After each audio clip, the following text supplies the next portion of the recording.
Well, I think in Washington state, we're really lucky to have an initiative process. Not all states have a process that allows citizens to collect signatures from other voters in our state and bring an issue before all of the voters. You may feel like maybe your voice isn't heard because the people that represent you don't necessarily have the same views as you. So initiatives offer everyday people, everyday Washingtonians, the chance to say, I actually believe something different, and I think that we should be doing things this way, or we should have government focus on this thing. We've been able to use the initiative process successfully in Washington state to do things like raise our state's minimum wage and pass paid safe and sick leave. So it gives them that opportunity to make their voice heard, get an initiative onto the ballot, and then have the people vote on it in November. A hallmark of the progressive era, the initiative process was ratified into the Washington state constitution in 1912.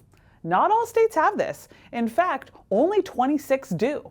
So we sat down with Washington constitutional scholar Hugh Spitzer for a little background. Around 1900, people got a little bit frustrated with their elected legislatures. A lot of folks said, you know, we need to have some kind of control on the legislature to make sure that they're passing laws that the people want, where the voters themselves could make or reject laws. The initiative process addresses one of the shortcomings of representative democracy, which is that the legislature does not always prioritize the same issues that the public does. Sometimes the legislature refuses to do something that has a lot of public support, and the people have urged the legislature for a year or two or three to pass some kind of bill, and the legislature won't do it. One of the more significant initiatives in Washington history was the Public Disclosure Act of 1972, which had the lofty goal of making government more accountable to the people by increasing transparency. People had worked for years to try to get campaign finance controls, increased public records past the legislature, because the idea was that it's the people's government, so the people ought to be able to read all the documents that are prepared at the government level. The legislature didn't want to pass it. So people put together Initiative 276, they got the signatures, and it passed overwhelmingly with more than 70% of the vote. There are two kinds of initiatives. First is the initiative to the legislature. People put together a petition, they get 8% of the folks or more to sign it. It goes to the legislature at the next session, and the legislature has a choice of going ahead and passing that, or by saying, no, we're not going to pass that. Then it goes to the ballot the following November. There is actually a third option for the legislature, which is to write up an alternative to the initiative and place them both on the ballot. But this approach is typically avoided in fear of confusing voters. In 2024, there were 6 initiatives to the legislature, 3 of which were passed into law, and 3 were sent to the fall ballot. The second type of initiative is a direct initiative to the people. In a direct initiative to the people, it goes straight to the ballot in the fall, and the voters at large can approve or disapprove it. On this year's ballot, there is one direct initiative to the people, which concerns natural gas.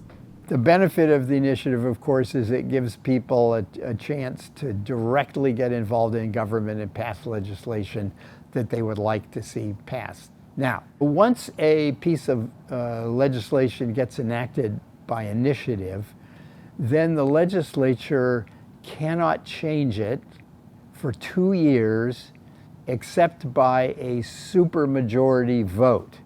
If it's a policy change, the legislature is going to have to wait for a couple of years. As you can imagine, having 8 million people make a decision on something can be messy. So there are set guidelines for presenting the initiatives to voters. Having clarity is especially important for decisions that will become state law. You need to have something really clear that's going to go on the ballot to tell the voters what they're voting on, yes or no. And that's called the ballot title. The Attorney General is charged with writing the ballot title to make sure that it is fair, honest, understandable, simple. And that is something which today is about 50 words. If the sponsors of the initiative or anybody else doesn't like that description, then they can challenge it in Thurston County Superior Court. I've been involved in a number of ballot title challenges on both sides, and the judges do a pretty good job at refining the ballot title and making sure that it's fair. A new addition to the ballot title this year is a financial impact statement. We now have one sentence or so that goes right in the ballot title that explains whether the particular measure is going to increase taxes or it's going to cut government revenue and impact programs negatively. And that way the public gets a much fuller picture of what the effect of a proposed initiative might have. We as Washingtonians love the initiative process, but there are details that the voters should pay attention to when filling out their ballot. Number one, who is sponsoring the initiative? You have to watch out because sometimes the people pushing an initiative are special interest groups that have a particular thing they want to have passed in their interest, not in the interest of the people at large. In fact, sometimes it's the very big corporations that the initiative was meant to control. Sometimes those big corporations will spend money to collect signatures and get something on the ballot that they want that's in the interest of their business. Number two, how is the initiative written? Sometimes those initiatives are badly drafted. Somebody's just trying to make a political point.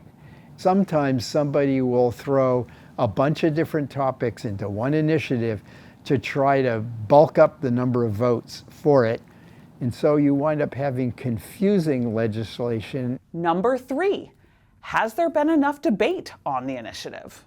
One other potential problem with initiatives is that because they are passed by some group of people who really want a specific thing, it doesn't have the benefit of members of the legislature and different interest groups debating it and talking about the pros and cons.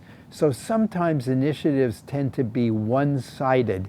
Representative democracy allows multiple perspectives to be considered before an idea becomes law.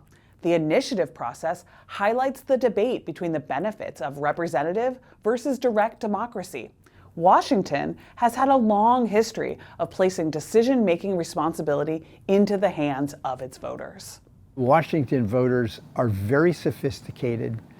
They are very careful about what they pass and what they reject, where they might approve 2 initiatives and reject 2 initiatives in a single year, just like they might vote for a Democrat for one office and a Republican for another office. There's virtually no cap on the amount of information that should be available readily to the voters so that they can make thoughtful decisions about what they are voting on.